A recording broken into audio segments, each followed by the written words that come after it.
Assalamualaikum warahmatullahi wabarakatuh. Pada kesempatan kali ini, kami dari kelompok 7 akan mempresentasikan hasil diskusi kelompok kami mengenai pengelolaan kelas. Sebelumnya, perkenalkan terlebih dahulu anggota dari kelompok 7. Yang pertama ada Yanwar Rizky Darmawan, Aza Maulana, Sri Mawarningsih, Lailatul Mubarokah, dan Maulida Utami. Saya akan menjelaskan pengertian dari pengelolaan kelas.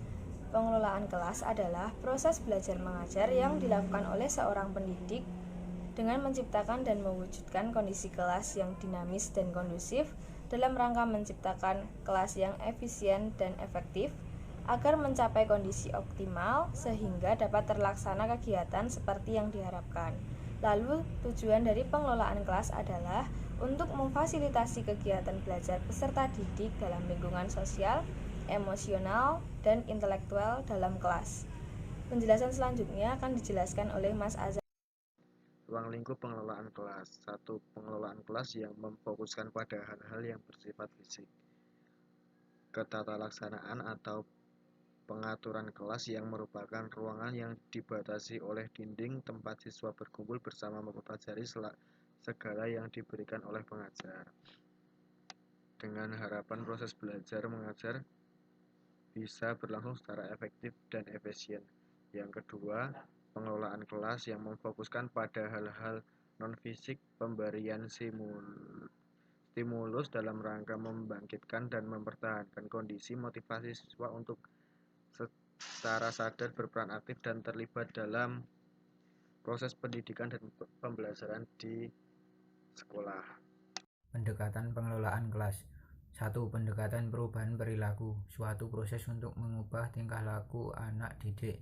Peranan guru adalah mengembangkan tingkah laku anak didik yang baik dan mencegah tingkah laku yang kurang baik.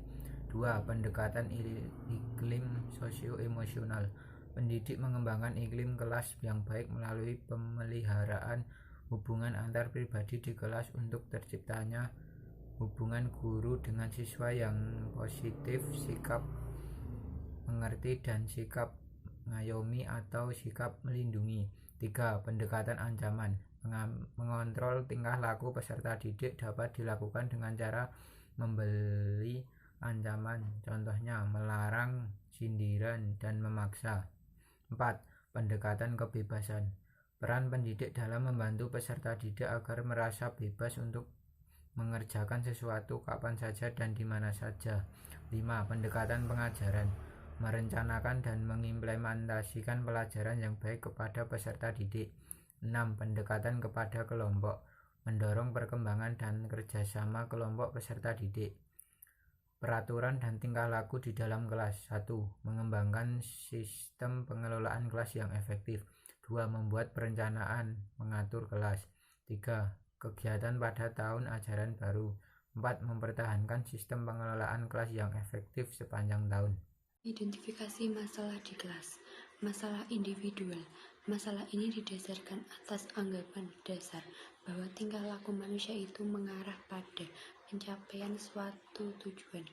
Setiap individu memiliki kebutuhan dasar untuk memiliki dan untuk merasa dirinya berguna. Jika seseorang individu gagal mengembangkan rasa memiliki dan rasa dirinya berharga, maka dia akan bertingkah laku menyimpang. Ada 4 jenis penyimpang tingkah laku, yaitu tingkah laku menarik perhatian orang lain, mencari kekuasaan, menuntut balas, dan memperlihatkan ketidakmampuan. Grading behaviors. Seorang peserta didik yang gagal menemukan kedudukan dirinya secara wajar dalam suasana berhubungan sosial yang saling menerima, biasanya secara aktif ataupun pasif, bertingkah laku mencari perhatian orang lain, seperti membuat onar terus-menerus, memperlihatkan kenakalan terus-menerus, dan suka rewel. Revenge-seeking behaviors. Peserta didik yang menuntut balas mengalami frustasi yang amat dalam dan tidak menyadari bahwa dia sebenarnya mencari sukses dengan jalan menyakiti orang lain. Peserta didik yang suka menuntut balas dendam, ini biasanya lebih suka bertindak secara aktif daripada pasif. Power-seeking behaviors. Tingkah laku mencari kekuasaan sama dengan perhatian yang destruktif, tetapi lebih dalam. Pencarian kekuasaan yang aktif suka mendekat, berbohong, tidak mau melakukan yang diperintahkan orang lain, dan menunjukkan sikap tidak patuh secara terbuka. Pencari kekuasaan yang pasif menonjolkan kemalasannya, sehingga tidak melakukan apa-apa sama sekali. Anak-anak ini amat pelupa, keras kepala, dan secara pasif memperlihatkan ketidakpatuhan. Helplessness. Peserta didik yang memperlihatkan ketidakmampuan atau bersikap menyerah terhadap tantangannya yang menghadangnya. Perasaan tanpa harapan diikuti dengan tingkah laku mengundurkan atau memencilkan diri. Sikap yang memperlihatkan ketidakmampuan ini selalu berbentuk pasif.